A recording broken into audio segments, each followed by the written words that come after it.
Hello, everyone, and welcome to this week's episode of the Legally Speaking podcast miniseries powered by QMUL. My name is Harry, Head Ambassador for QMUL and host for today's episode.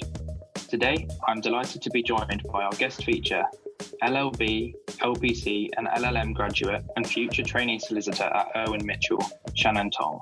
Shannon studied her LLB at Queen Mary's University, followed by an LLM in medical law.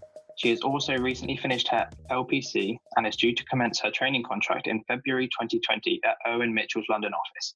Hi, Shannon. Thank you for joining us today. Hiya, thanks for having me. No worries at all. I wanted to start by asking you about your legal career so far and your achievements to date. So to kick things off, how did you manage to secure your training contract, and what advice would you give to those who hope to submit applications throughout the next cycle? So I guess the story of how I secured my training contract really starts with getting my first legal job. So my first legal job was a part-time admin role at Irwin Mitchell. And that was something I did during my master's degree. And I was responsible for filing documents away and keeping things organized. And this was such a good way for me to get my foot in the door. I already knew kind of by this point that Irwin Mitchell was the top firm that I wanted to be doing my training contract at. So, it was a great starting position for me. And around this time, I did apply for a training contract at the firm, but all the openings that year had unfortunately already been filled. But I did end up applying to a paralegal role within the firm once I'd graduated. And it was in the serious injury team, which wasn't a team I'd worked with before, but I've already had a few interactions with the hiring partner. And I do think that helped me, as well as the fact that I was already working at the firm. So quite shortly after my graduation, I then started working as a paralegal. And I always knew that my end goal was getting a training contract at Irwin Mitchell. So as a paralegal, I really tried to immerse myself in the work that I was doing, as well as the kind of activities that were going on around the firm generally as well. And after around 9 months of paralegaling, I applied for a training contract again and was successful on that occasion. So in terms of advice that I would give to students or anybody who's applying for training contracts throughout this upcoming cycle, I would say don't be afraid to put yourself out there and ask for opportunities, because you never know what opportunities you can stumble across. And these opportunities can really enhance your CV and your application. So just as an example of that, I got my first role at the firm because I'd asked a solicitor from the firm for a coffee just so I could get to know the work she did a bit more and ask a few questions about the firm. And after the coffee meeting, I followed up with her by email, just letting her know, thanking her for her time, and asking her to let me know if she knew of any work experience opportunities. And that's when she referred me to the admin role at the firm.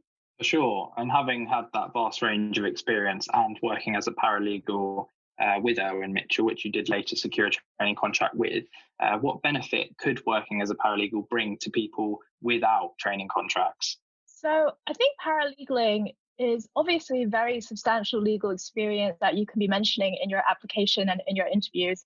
And the other thing to be aware of is that paralegaling can be very, very similar to what a trainee solicitor is doing. And in my experience, sometimes paralegal roles can even involve more responsibilities than what the standard trainee would be doing. So being able to demonstrate in your applications and in your interviews that you've been successful at your paralegal job would be really strong evidence of your potential as a future trainee and as a solicitor. I think another thing, what I'd like to say is kind of like a try before you buy.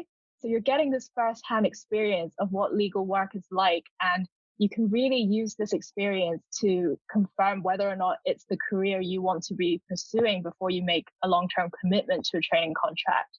Absolutely. And it seems like a great way to get your foot in the door and a good way to kind of get to know the firm and the people within it better.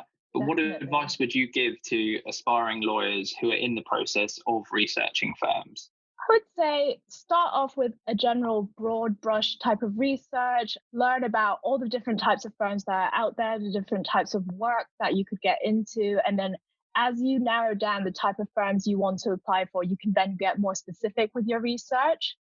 Another thing I would say when first approaching this research phase of the application cycle is to keep an open mind. I would really encourage everyone to consider all the different types of law and firms that are out there, as you might stumble across something that you think might actually be really interesting work and something you'd really like to do.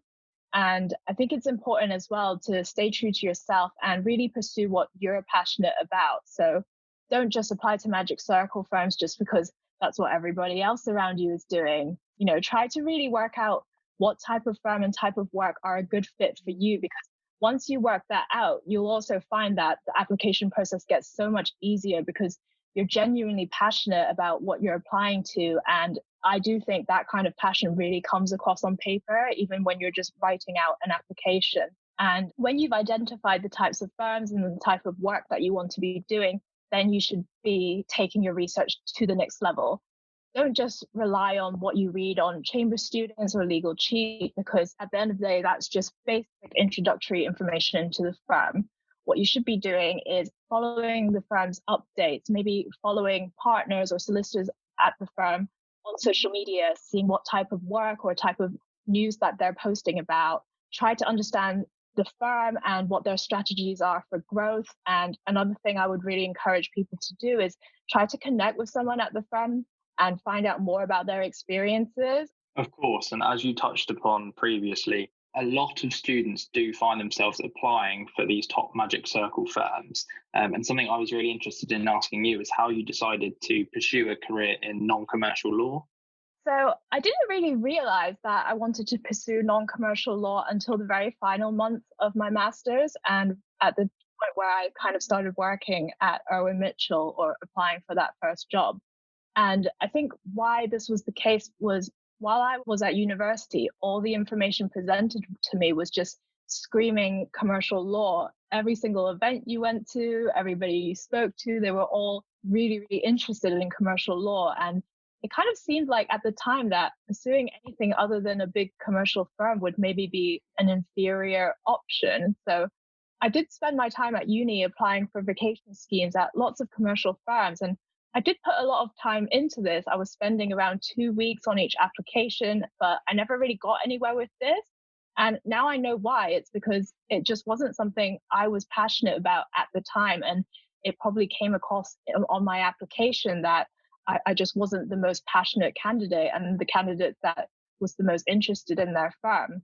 And I really felt that working in a more personal area of law aligned with my values better, because I'm really passionate about helping people, and especially where people are in situations where they've been unfairly put at a disadvantage. So I really felt that this type of work suited me better. Absolutely. And I think finding the right kind of law for you, and specifically the firms you were interested in, your passion will really come through throughout your application. And something I wanted to ask you was, having recently started posting more actively on your legal blog, how important do you think it is for future trainees and practicing lawyers to openly document their journeys, important things they've learned along the way and key experiences they have had? I think that it's a really important thing. And the reason behind that is I think that this online community will really open the legal industry up and make the legal industry way more accessible from people from all different walks of life, just because the online community gives everyone a chance to access insights into working in law, and it gives them a chance to build connections with others who are maybe at stages ahead of them or even their peers. Absolutely. And it has been so great to see such a surge of legal bloggers over the last few months. What was it that made you decide to start blogging, and why are you interested in kind of contributing towards that community? So, how I really came across this was that I saw some posts on my LinkedIn about students who were creating legal Instagrams, and it just wasn't something I'd heard of before. So, I decided to check it out. And once I saw what it was, I decided to make an account just in the hopes of being able to add value to other people's legal journeys and sharing what I've learned, and hopefully others being able to gain a lot from that. Absolutely. And I think for students to gain that insight is really crucial. So thank you for doing that. Something I wanted to conclude by asking you was something I like to ask all of our guests. And what changes do you think need to be made within the legal profession to make a career in law more accessible to everybody? That's a good question. I think that the legal profession has been moving in the right direction, and it has been for a while, but there's always more work that can be done. And I think what's really important is being able to contextualize people's achievements and recognize what might not be traditionally seen as a useful experience to have had. And what I mean by that is, recognizing that somebody having a part-time job through uni has been developing extremely useful soft skills. Absolutely. And to that end, I want to say a huge thank you for coming on today, Shannon. It's been a real pleasure having you on and great to hear your insights alongside many of the things you have learned throughout your legal journey. I wish you all the best for the future and good luck in starting your training contract early next year. Thank you so much.